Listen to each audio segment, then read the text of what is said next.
An explosive report about accusations of sexual misconduct by a conservative firebrand rocks the Alabama Senate race. I'm Robert Costa. The consequences of conduct, and the Democrats bounce back. Tonight on Washington Week. It's very, very disturbing what I've read about. If they're true, he should step aside. The White House and a chorus of Republicans are calling on Roy Moore to step aside if reports of sexual misconduct with teenagers decades ago are true. It's a devastating, nasty story. I don't believe there'd be any place for him in the U.S. Senate. But a defiant Moore has dismissed the charges as fake news and launched a fundraising appeal.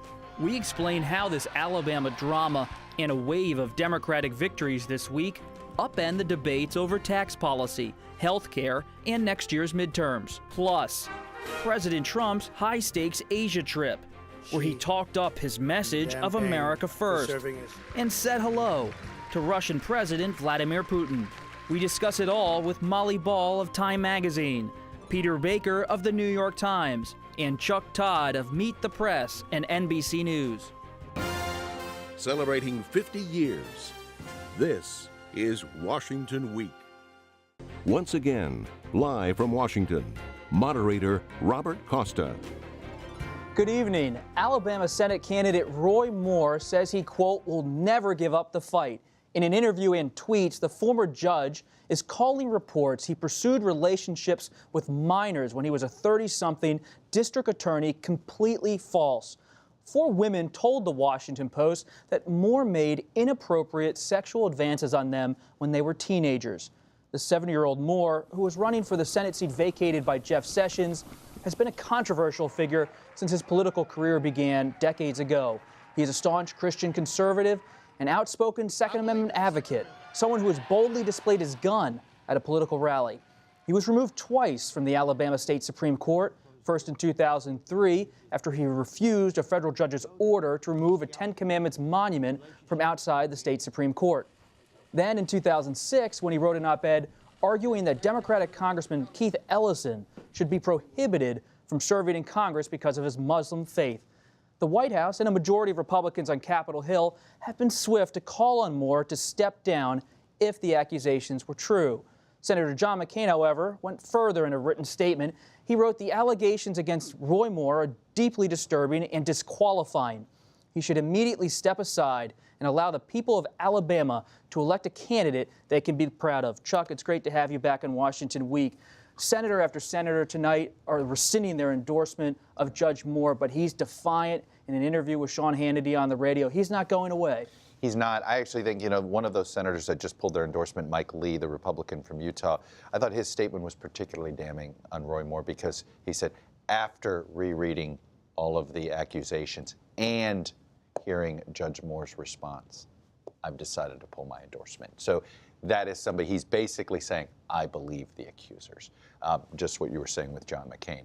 Look, he's not going anywhere. All right, it's taken court orders for him to either do his job as a judge or he's been kicked off the bench. So we know he's not going anywhere. This is now a lose-lose situation for the Republican Party.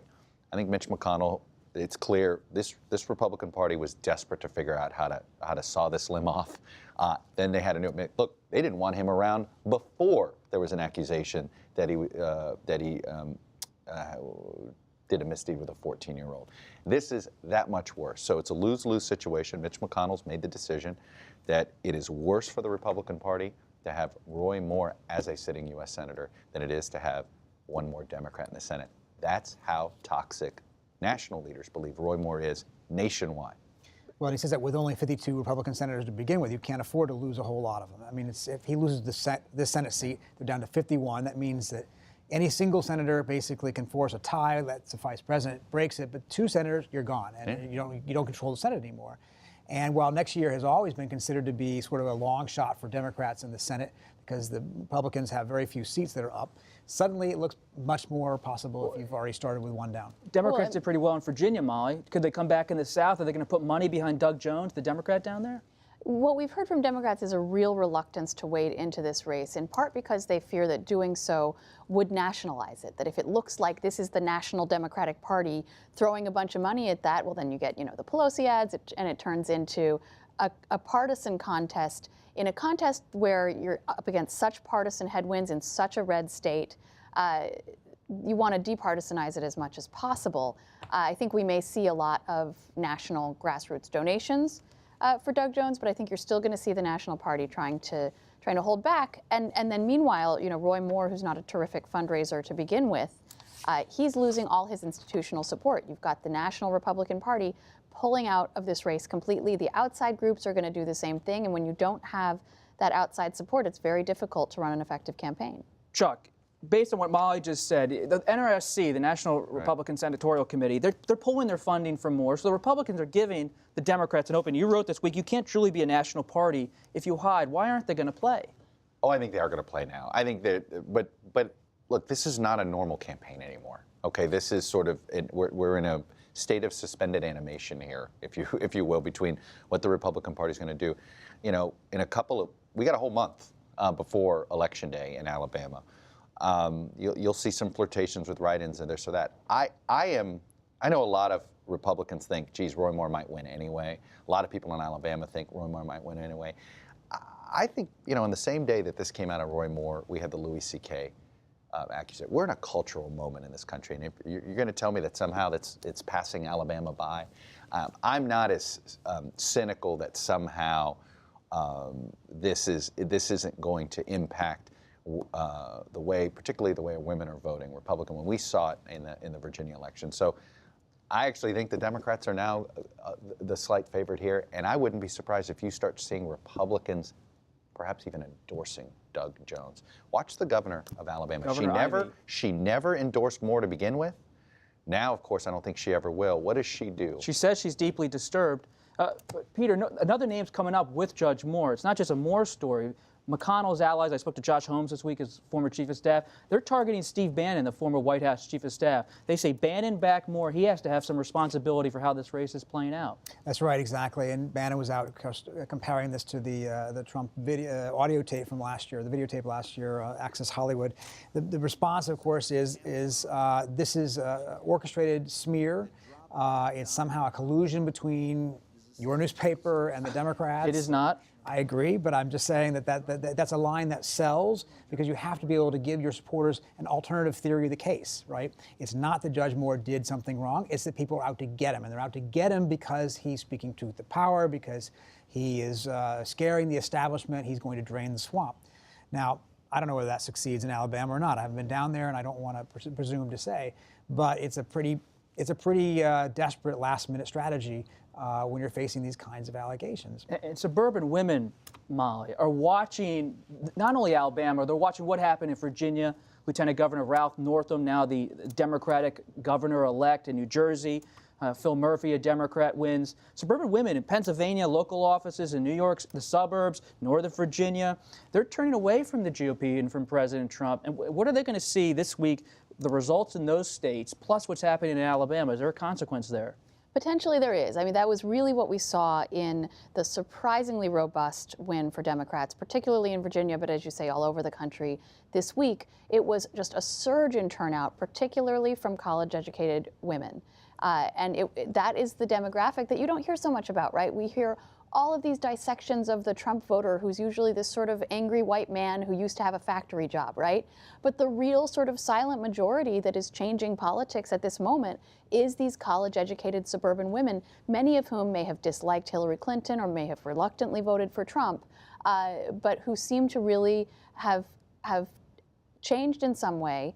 After last year's election, we see an unprecedented amount of activism, a lot of it from women who were already voting for Democrats, already on the left, but there's a surge in enthusiasm that made a difference in Virginia. Virginia, is pretty much a blue state at this point. What we don't know is, does that make a difference in a red state? But I do think, I was in Alabama a few months ago reporting on the primary in this race, and again, we have there's a stereotype of the Alabama voter as this enthusiastic Trump supporter, but there are a lot of people, the business-oriented country club Republicans in the Birmingham suburbs, for example, they don't really like Roy Moore. And he has lost a lot of Republican primaries in the state before he won this one. There are a lot of Alabamans who see him as an embarrassment. Senator Shelby, the senior senator down there, he doesn't seem to like him either. But you wanted to jump in? No, Ralph Northam did better among women than Hillary Clinton did.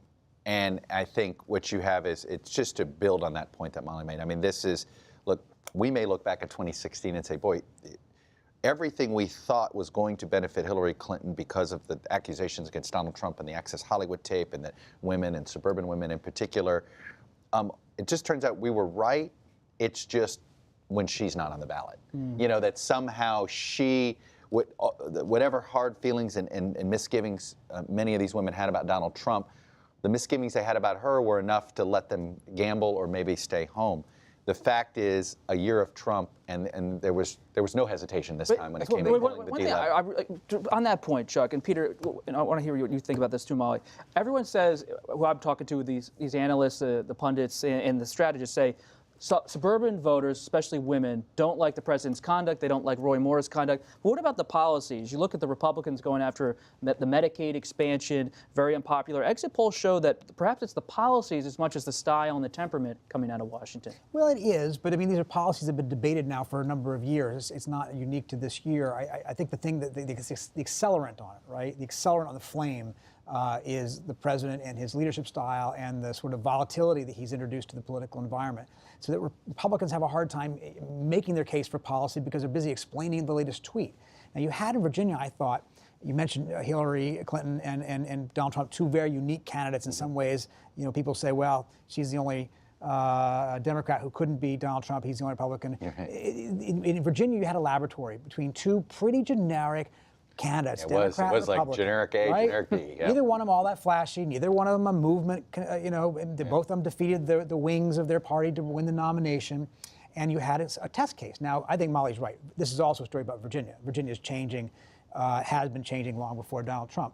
But it was a case where the margin of victory at 9 points and the victories down ballot suggested a real important moment. But if Democrats want to take the House, especially in 2018, they have to win in places that Hillary Clinton did not win. And so far, they are winning in places that she did win and maybe winning bigger. But they have to win in places that she did not win. Trump won 230 congressional districts. So if all of the Republicans in districts that Trump won still win, get the exact same share of the vote, the Republicans will hold the House. And I would say, just to play devil's advocate to the idea that Alabama voters are going to turn on Roy Moore, that Trump is the X factor.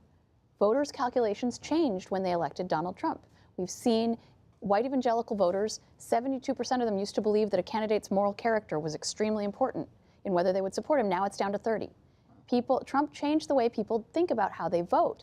And there's a slippery slope that may be in effect, that once voters decided they could swallow something like the Access Hollywood tape and pull that lever for Trump, maybe there are other things that they're willing to look past, willing to rationalize, willing to... Where I'm a skeptic on this is that I do think we're sort of have two opposite issues going on. We do have this big cultural moment that's happening where it feels as if and is the trigger the Access Hollywood tape and the fact that he won despite it, that suddenly has more women feeling, you know what, I'm not going to stay silent about what so-and-so did to me here. I'm not going to stay silent about, and I'm more willing to hold men more accountable on these issues, because look what happens if you don't. Then somebody can get into the White House while bragging about it. And so there is something there that I think is layering over the politics. I don't disagree that there is this sort of rationalization that some on the right make, but there's something else happening out there. It's fascinating. The one Republican you have not heard from in the 24 hours or so since this story came out, Donald Trump. He happens to be in Asia. He happens to have a good excuse not to be focused on domestic politics at the time. It may be that his Twitter feed doesn't work really well in China, where we have... He did mention a tweet about Ed Gillespie. Why do I have a feeling that the White House was really excited? Oh, geez, it's hard to tweet in 13-hour time difference. That's right. They're going to spy on this. But he has not said one word about this, and it's interesting, because obviously you could easily imagine him going the direction where he works up about it. So Alabama, Virginia, New Jersey, what does this mean for taxes? The Senate has its own bill. They want to delay the lowering the corporate rate to 20%. House Republicans are charging ahead, saying we have our own plan. This is a lot of drama in the GOP, and I just wonder, what does it mean for tax reform? I'm a skeptic that it's somehow going to speed things up. The leadership will tell you, and I'm sure they've told you off the record, they think There's now a fierce urgency of now that actually both the election results of Tuesday and Roy Moore has everybody in the Senate and the House focused. And I think if it were up to leadership, they'd be right. But we're also in every Republican for themselves mode, right? The closer we're inching to 18.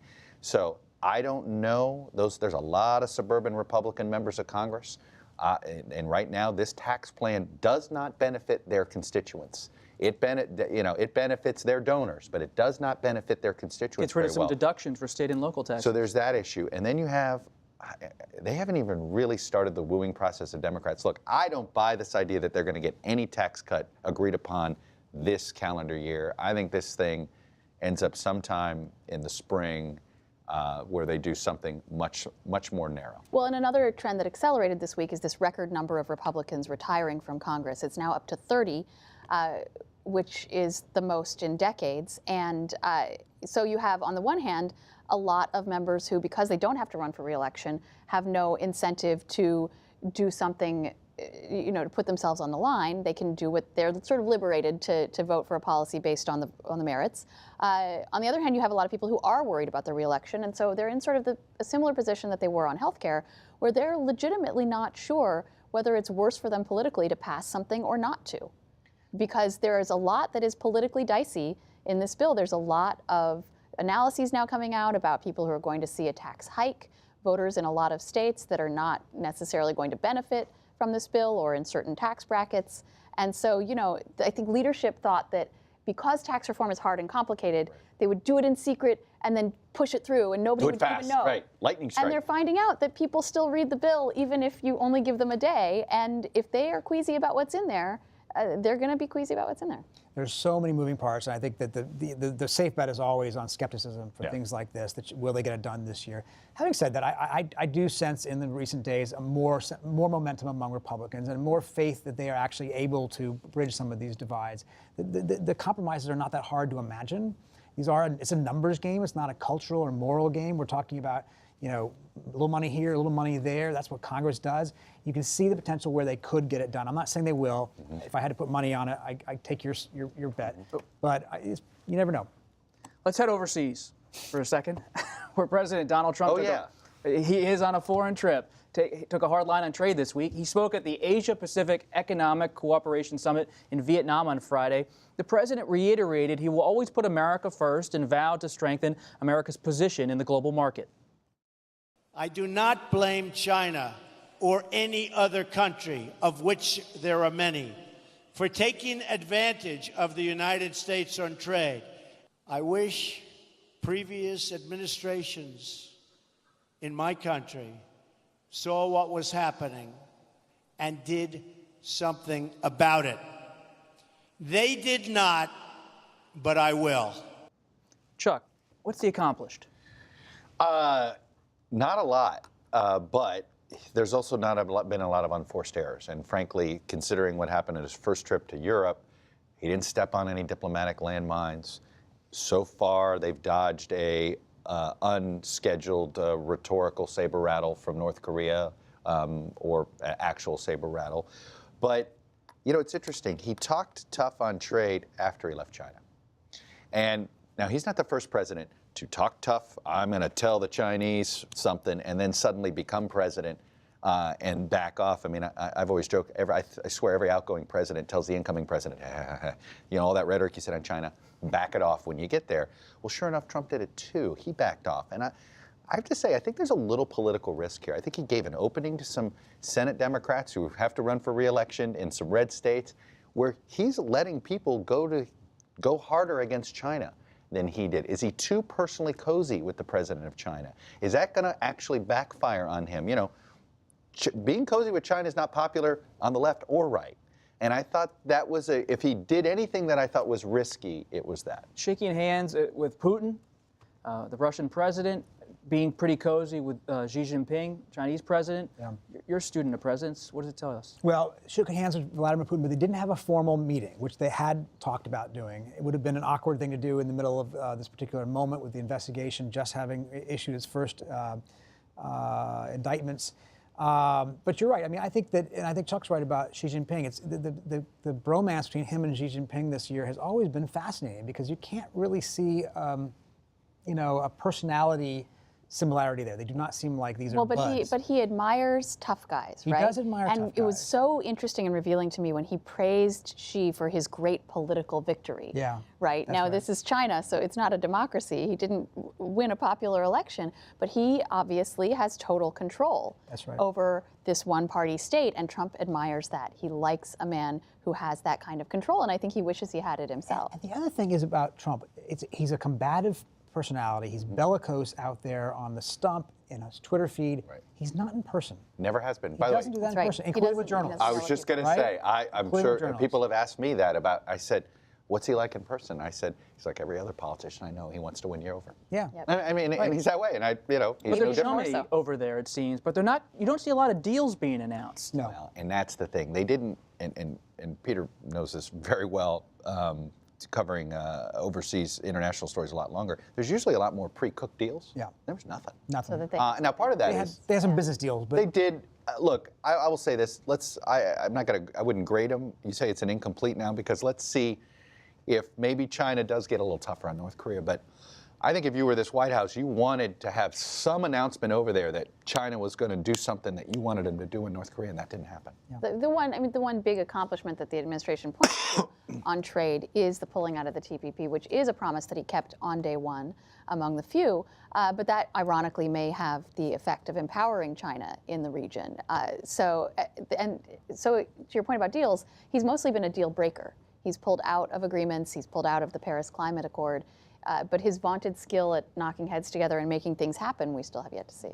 I think that it's not having deliverables is a surprising move on the part of any political White House because they do want to be able to show something. On the other hand, let's face it, a lot of these deliverables that other administrations have given us on these trips have been pretty cosmetic. Fake or cosmetic or meaningless in the end. And so in that sense, the real test, as you say, Chuck, is that we won't know for a while. Where does this go on North Korea? Does Xi Jinping convince President Trump to lower the temperature?